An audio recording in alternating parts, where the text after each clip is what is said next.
If Amy Jane Getz had said, Sharon, Barack Obama said that he's not discriminating against you, that he's not going to deal with your complaint on the level you've brought it, I might have understood.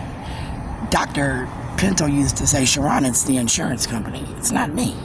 And I'd be like, what? And that was after the second discogram, because I argued him down like, why do I need another one? The first one hurt like a motherfucker. If it wasn't Dr. whoever who I said was Povil, P-O-V-I-A-L, the anesthesiologist who puts the needle in specific places in your body, if he did his job correctly and it wasn't the placement of the needle, and I actually showed signs of disc degeneration at 35, 36, then I didn't think I needed a second discogram. But Dr. Pinto said that the insurance company said to confirm what he knew, he had to do it a second time. Now, at that point in time, I started to feel a type of way.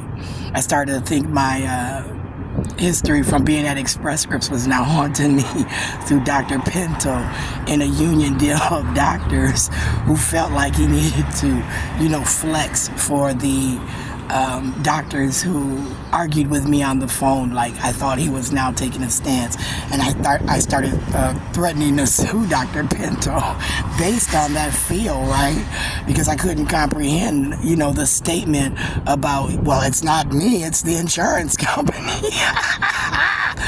So if the insurance company, Express Scripts, said you had to have a current discogram, or if they had said, Sharon, you can't have the fixing of your nerves without, placing the bars in there. That's basically fixing your nerves.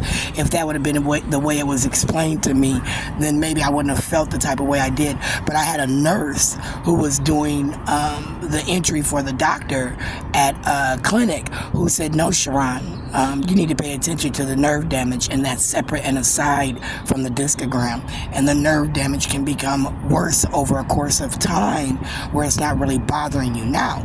And I just kind of ignored her at that point, because the argument in that place became whether or not my ibuprofen cross-referenced marijuana, right? That was the argument. We totally forgot about the nerve damage. We had to now address, did ibuprofen cross-reference with marijuana? And were you stereotyping me and then denying me access to things my doctor was giving me based on a cross-reference, right? So that was another level of argument for me. But if Amy had said, Sharon, it's Barack, I would have went after Barack in 2008, because I thought I seen Amy Jane Getz, Atlee Riley in 2008. I thought they brought the case to court 2009, and I thought it took some months, which was in 2010 when they told me that LaFlave said, and then they wanted to remove discrimination from my case, but we had to go forward because it was too important. They said they begged me to remain in that situation, because I was getting ready to move on because we weren't communicating, because I was there for discrimination. I felt like at that point Karen Wells, Ludwig, right, was his name, after Willie Ford was discriminating. And the Bush issue with the surveys and the shutdown of the schools wasn't even on my mind, because we were overfilling classrooms at that point. We were now doubling up, so something else was on my mind at that point, because they were now saying my child was behavior when the class was now becoming big, and we had people like Pratt putting their hands on him. We had people like Mr. Bell, or whoever that other teacher was, that black man, who was allowing parents in the room to put hands on my child. These things were taking precedence over what was going on in the government for me. But had they came at me on a different level, see, once I became an outsider looking back in, when I was under Atlee, he's a lawyer, I'm letting my lawyer handle shit. I'm just calling him up, he's giving me a fee schedule for talking to him, giving me legal advice, which was his job. To give me legal advice, because he was my hired attorney. So, me and Atlee worked together, and then when I got that decision, like I just wrote from 2-9, I had no idea that Chief Davis was my problem. And had Chief Davis and Barack been my problem, and Amy Jane Getz put it to me like that, I probably would have looked at it differently. But see, that's not how it was framed. So as I sit here and I think I'm on Chicago, where Barack Obama, Joe Biden is mocking me, where you've now taken my beautiful self, Michelle Obama.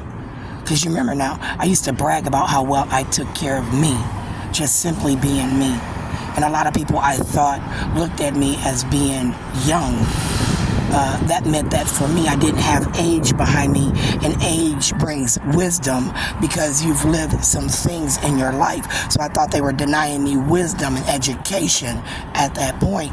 So for me, the way I presented was very important to me. And then one day it was like, fuck it, no matter how I look, they're judging me anyways. And what are they judging me on, right? It became my marital status, my religious beliefs, my gender, my conscious beliefs, as a single woman, as a married woman. These things now affected them personally. And I said, Barack Obama, with his wife, Michelle, took up a personal stance with me, and I didn't appreciate it. And he had way too many followers around the world willing to, disrupt my life at any given moment. Because what? He got mad at home one day. It wasn't policy and procedure. Everything I did said I should have been paid in 2004, 2008, 2012, 2016. I should have been paid in 2020. These are all separate individual settlements, complaints that I brought where an argument showed they were violating law under policy and procedure. Right, procedure, right, Barack? Filing of paperwork, processing of my applications, where my legal name standing is actually legal, Son of a bitch.